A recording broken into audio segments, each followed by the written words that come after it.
Assalamualaikum warahmatullahi wabarakatuh. Kita lanjut ke video enzim bagian kedua tentang faktor-faktor yang mempengaruhi kerja enzim. Jadi ada beberapa faktor yang mempengaruhi kerja enzim, mempengaruhi dalam hal ini bisa mempercepat, bisa memperlambat gitu ya, tergantung kondisinya.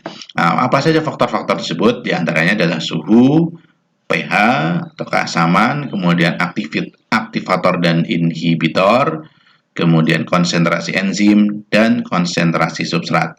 Seperti apa pengaruhnya? Kita bahas satu persatu. Yang pertama adalah suhu. Jadi, karena tadi enzim itu terbuat dari protein, dan protein itu termasuk yang termolabil, maka kerja enzim sangat dipengaruhi oleh suhu. Jadi, beberapa enzim itu memiliki suhu optimal yang berbeda. Apa itu suhu optimal yang berbeda? Artinya, enzim itu bekerja dengan sangat baik atau terbaiknya itu pada suhu optimum. Misalnya, pada contoh ini ada grafik aktivitas enzim dan suhu, maka enzim ini bekerja optimum kira-kira di suhu 40-50 derajat Celcius.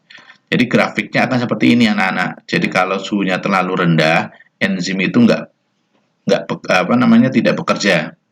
Tapi kalau suhunya terlalu tinggi, dia mengalami denaturasi atau proteinnya mengalami kerusakan dan tidak dapat balik lagi, gitu ya. Ini pengaruh suhu terhadap kerja enzim. Yang kedua, pengaruh pH. Seperti kita ketahui, pH itu ada yang asam, ada yang basa. Netralnya di pH 7. Nah, aktivitas enzim itu umumnya bekerja sangat baik ketika di suhu netral, tapi tidak semua enzim seperti itu, karena ada beberapa enzim yang justru kerja bagusnya itu di suasana asam, ada yang di suasana basa. Nah, pH terbaik dalam aktivitas enzim itu disebut juga sebagai pH optimum. Berikutnya, ada aktivator dan inhibitor. Apa bedanya? Kalau aktivator itu molekul yang mempermudah kerja enzim atau mendukung kerja enzim. Sebaliknya ada inhibitor. Inhibitor itu menghambat kerja enzim. Inhibitor sendiri ada dua jenis, ada inhibitor kompetitif, ada inhibitor non-kompetitif. Apa bedanya? Inhibitor kompetitif itu namanya kompetitif, bersaing. Bersaing sama siapa? Bersaing dengan substrat untuk memperebutkan sisi aktif enzim. Sedangkan inhibitor non-kompetitif nanti dia nempel di sisi yang tidak aktif enzim, tapi gara-gara ada tempelannya itu, maka sisi aktif enzim menjadi berubah. Karena berubah, maka substratnya terkendala untuk bersatu dengan enzim, menghambat juga, gitu ya. Nah, bagaimana grafiknya? Nah, ini jumlah inhibitornya makin banyak, aktivitas enzimnya semakin berkurang. Nah, kalau nanti ada grafik tentang aktivator dan aktivitas kerja enzim, maka garisnya berubah. Dibalik semakin jumlah aktivatornya semakin besar, maka aktivitas enzimnya semakin membesar juga. Berikutnya, konsentrasi enzim. Jadi, bagaimana kalau enzimnya itu ditambah terus, maka kecepatan reaksinya juga semakin bertambah. Masih ingat bahwa sifat enzim itu salah satunya adalah diperlukan dalam jumlah sedikit. Nah, kalau jumlahnya diperbanyak, maka kecepatan reaksinya akan semakin membesar. Selanjutnya, konsentrasi substrat. Sekarang kalau enzimnya tetap, tapi konsentrasi substratnya ditambah.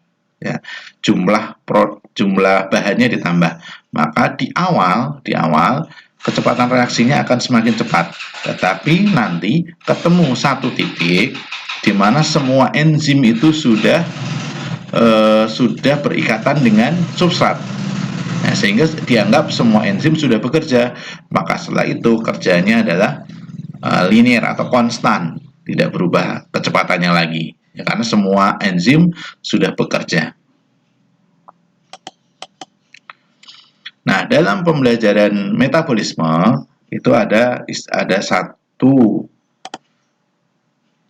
molekul yang sering dipakai, namanya ATP atau adenosine triphosphate ya. Nanti kalau lebih lanjut lagi kalian bisa tanya ke guru kimia ya. Yaitu molekul berenergi tinggi. Ini sering-sering disebut, tapi nama kerennya ATP ya. Itu merupakan ikatan 3 molekul fosfat dengan senyawa adenosin. Ikatan kimianya labil ya, mudah terpecah. Kalau 3 ATP nanti satu fosfat, satu ikatan fosfatnya hilang menjadi ADP. Nah, lepasnya ikatan itu akan menghasilkan energi, gitu ya. Nanti sering bersinggungan dengan istilahnya ATP, ADP, dan beberapa senyawa yang menghasilkan energi yang lain. Baik, untuk hari ini kira-kira cukup, mudah-mudahan bermanfaat. Setelah ini bisa kalian lihat, ini ada praktikumnya itu tentang katabolisme yang pakai hati ayam atau pakai hati sapi. Nah, setelah itu kalian bisa lihat di video tutorial praktikum tentang metabolisme. Baik, mudah-mudahan untuk hari ini bermanfaat. Sampai jumpa lagi minggu depan. Dan minggu depan seri kedua tentang metabolisme kita akan bahas tentang katabolisme karbohidrat. Terima kasih. Assalamualaikum warahmatullahi wabarakatuh.